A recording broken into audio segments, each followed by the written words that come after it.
दाढ़ी बढ़ाने से कोई रविन्द्रनाथ टैगोर हो जाते हैं क्या? तो आप क्या समझ रहे हैं? मतलब अरे सिर्फ चोला बदला है सर, वो सोच नहीं बदली है।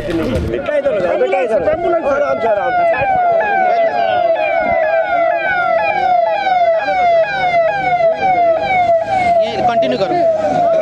ये आपने देखा यहाँ की खूबसूरती इस आंदोलन की। जो मीडिया, हम तो रोज़ाना इनके बड़े बड़े एंकरों से सामना होता है और आपको पता है मैं तो सीधा पूछ लेता हूँ कि भाई ये जो सवाल आप पूछ रहे हो शोएब जमई से, वो खुद पूछ रहे हो या बीजेपी की तरफ से पूछ रहे हो? या तो बता। सरकार अब बहुत ज़्यादा दिन नहीं चलने वाली है। अगर ये नहीं हटे तो मैं नहीं समझता हूँ कि किसान भी हटेंगे।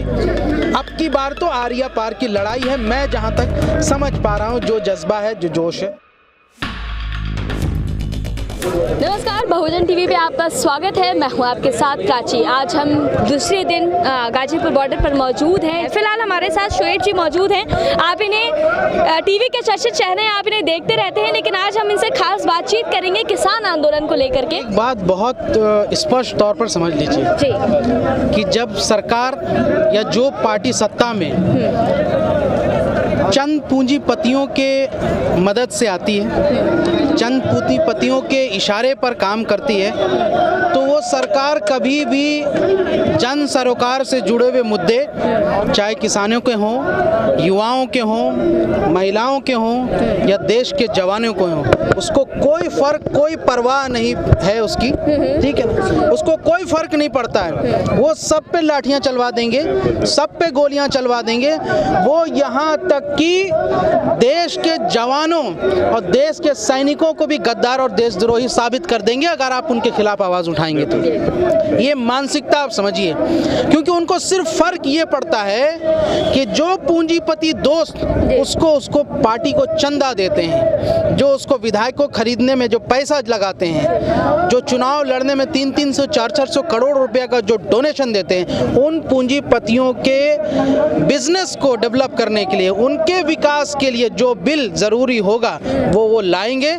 आप उनका कुछ नहीं बिगाड़ सकते। अगर गलती हमारी है कि हमने ऐसे लोगों को चुन करके सत्ता में भेजा, हमको स्वीकार करना चाहिए। और गलती अगर हमने की है, यानी जनता ने की है, तो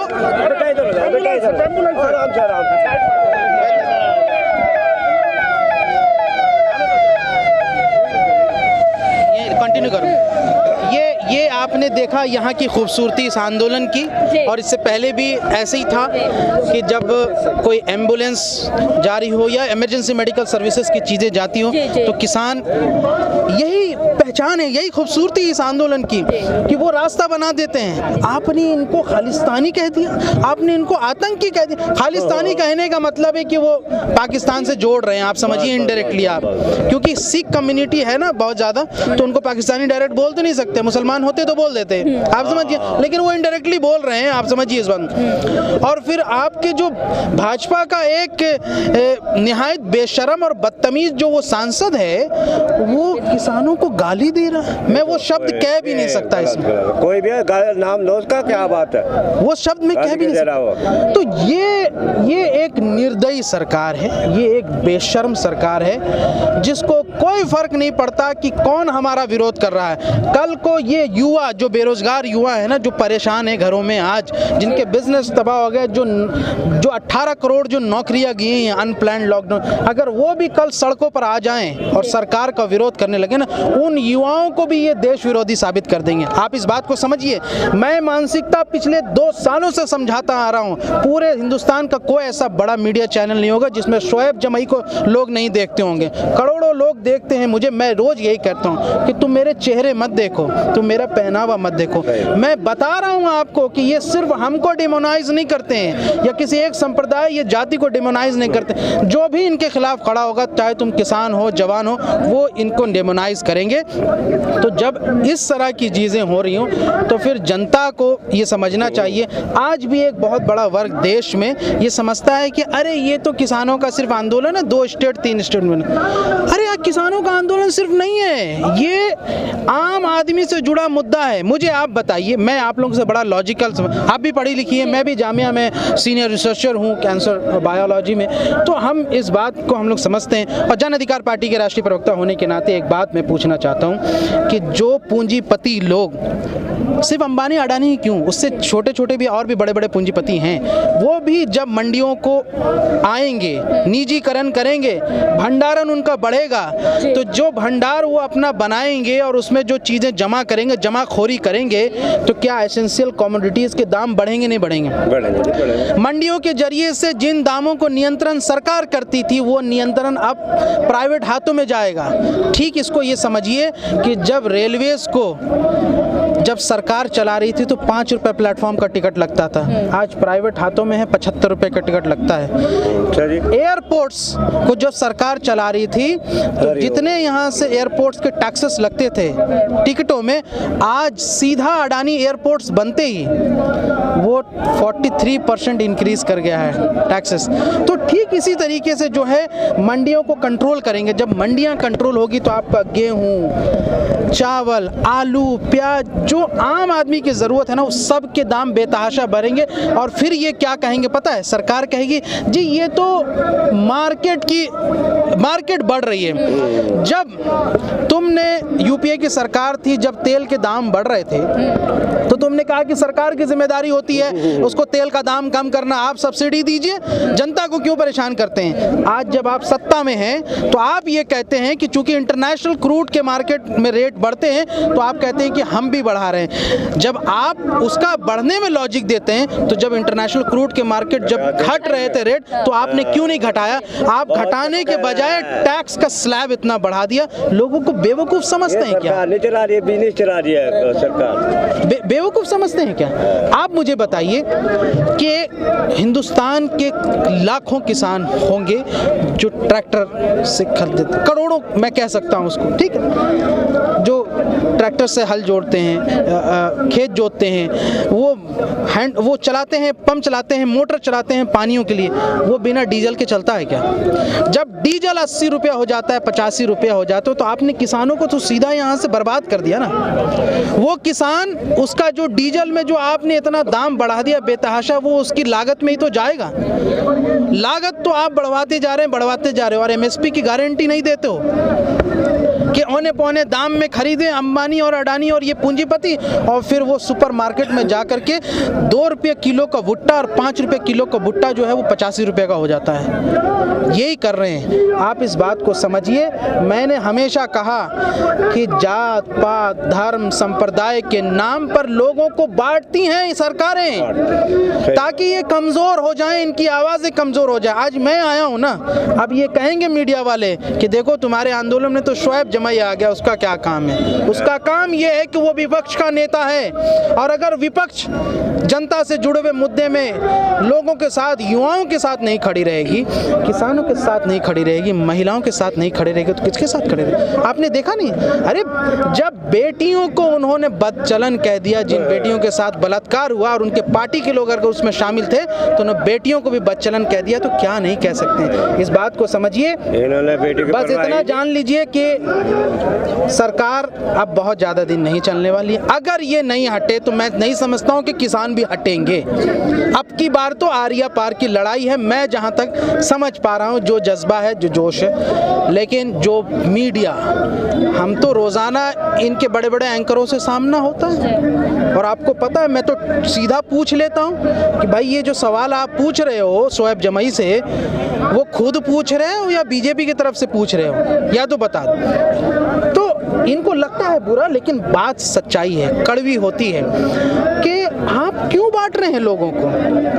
आप बांट के आप इनके परेशानियां हल करने के बजाय आप जो है इनको कहते हो कि देखो जी हम तो मध्य प्रदेश के किसान से बात कर रहे हैं, हम तो गुजरात के किसान, यहाँ पे पंजाब, हरियाणा और उत्तर प्रदेश के किसानों का जत्था लाखों पहुंचा हुआ, आपने इनसे बात करने की जहमत नहीं उठाई। यानी कि क्रिकेट टीम में यहाँ से हमारा इंडिया की टीम जो है ऑस्ट्रेलिया में 36 रन पर ऑल आउट हो गई, तो जब उसको मोटिवेट करने की बारी आएगी कि अब तुमको अच्छा करना है या तुमको सही करना है उसके सॉल्यूशन, तो क्या मैं हॉकी के टीम के लोगों से बात करूंगा? मोदी जी वही कर रहे हैं। सर एक क्वेश्चन, परफॉर्मेंस खराब होती है इंडिया टीम की, क्रिकेट टीम की, और बात करते हैं हॉकी टीम से, इस बात को समझिए जी। जिन मीडिया चैनल्स की बात कर रहे हैं जहां पर आप बैठते हैं, वही मीडिया चैनल ये आपसे जरूर क्वेश्चन पूछते हैं कि आप किसानों को भड़का रहे हैं, किसान तो एक बहाना है, साजिश है। तो आखिर आपके ऊपर ऐसा जो आरोप लगता है, ये आरोप बार बार लगाया जाता है और आपकी आवाज़ क्यों नहीं जाती है बाहर? देखिए, सबसे पहली बात तो कि मैं इन मीडिया चैनल के इनविटेशन को इसलिए कबूल करता हूं कि पहले तो हमारी पार्टी का प्रोटोकॉल होता है, जब पार्टी के सरोकार की बात आती है तो पार्टी का राष्ट्रीय प्रवक्ता जाएगा, पहली बात। दूसरी बात, जब मैं इंडिपेंडेंट भी यहाँ से अपनी बात रखता आया हूँ पहले भी और अब भी, तो मैं इस बुनियाद पर जाता हूँ कि मुझे तो इनके घर में जाके जवाब देना है, इनके घर में जाके जवाब देना है कि अगर इन्होंने अपनी अनभक्ति में अपना यहाँ से दिमाग खराब कर लिया है या अपना आंखों पे चश्मा पहन लिया, तो उन चैनलों के जरिए से जो जनता सुनेगी, 10 में तो 2 लोग तो समझ जाएं, 2 लोग भी समझेंगे तो बाद में 4 लोग समझने वाले होंगे। इसलिए मैं हमेशा से कोशिश करता हूँ कि जो फैक्ट्स के मुद्दे, जो फैक्चुअल मुद्दे हैं, उनको आप बताइए ना। ये किसान है यहाँ पे, किसी को कपड़ों से पहचान सकते हैं क्या? पहचानिए ना, किसको पहचानेंगे कपड़ों से? तो ये जो पहचानने का, ये जो प्रोपेगेंडा, ये जो चेहरे का प्रोपेगेंडा कि वो देखो जी वो है, वो देखो जी, अरे आपको क्या मतलब है? आप किसानों का मसला हल कीजिए, बात खत्म। इस देश में डेमोक्रेसी है, इस लोकतंत्र की खूबसूरती है कि हर आदमी, हर गरीब आदमी जिसकी कोई हैसियत नहीं है, वो भी सरकार के सामने सीना तान के खड़े रह सकता है। हम भी रहे थे 102 दिन, आपको याद होगा, ठीक है? तो ये शक्ति देती है हमारे समय। उसी संविधान को कमजोर करने की जब आप कोशिश करते हैं तो आवाज उठाना लाजमी है। और नालायक और बेशर्म हैं वो लोग जो किसानों के साथ नहीं हैं। मैं तो एक मीडिया चैनल, एक न्यूज़, मैं नाम नहीं लूँगा, एक बड़ा यहाँ से, और उसके एंकर को रोज़ तो हमसे उन्होंने पूछा कि जी आप क्यों यहाँ से, शोएब जमई क्यों यहाँ से किसानों के साथ समर्थन करें? मैंने कहा मैं किसान का अनाज खाता हूँ इसलिए उनके समर्थन में खड़ा हूँ। जो गोबर खाते हैं वो उनके विरोध में खड़े होंगे, और गोबर कौन खाते हैं ये तो आप पता कर लीजिए। आप बताइए ना कि किसी बिजनेस घराने से आप हजारों करोड़ रुपए ले चुके हैं और आप उनके फायदे के लिए बिल नहीं लाओगे? जब आप सरकार में आओगे तो उनके फायदे के लिए बिल लाओगे ना, क्योंकि आप पे प्रेशर है। आपको बनाया ही गया है, सरकार में, सत्ता में भेजा ही इसलिए गया है कि तुम मेरा बिजनेस बढ़ाने के लिए बिल लाओगे, वो चीज़ें करोगे जिससे मैं कानूनी तौर पर लोगों को बर्बाद करने के लिए सशक्त हो जाऊं, तो वो तो करेंगे ही ना। आप इस बात को समझिए। दूसरी बात ये है कि आपने देखिए, देश जो है जनता से चलता है, ठीक है ना? राम मनोहर लोहिया जी का एक वाक्य याद रखिएगा हमेशा, जिस देश की सड़कें सूनी हो जाती है उसकी संसद आवारा हो जाती है। तो कल को कोई बरगलाए आपको ना कि जी कानून संसद में बना, चुने हुए सांसदों ने जाकर के उसको ये किया, जनता क्यों विरोध कर रही? जनता इसलिए विरोध कर रही कि संविधान ने हक दिया है कि चुने हुए सांसद भी जाकर के कानून अगर बनाए और वो जनता के सरोकार के ठीक उलट और उसके विरोधी हैं, तो सुप्रीम कोर्ट ये कहता है अभी रिसेंट जजमेंट में कि जनता को अधिकार है कि वो सड़कों पर उतर करके उसका विरोध करे।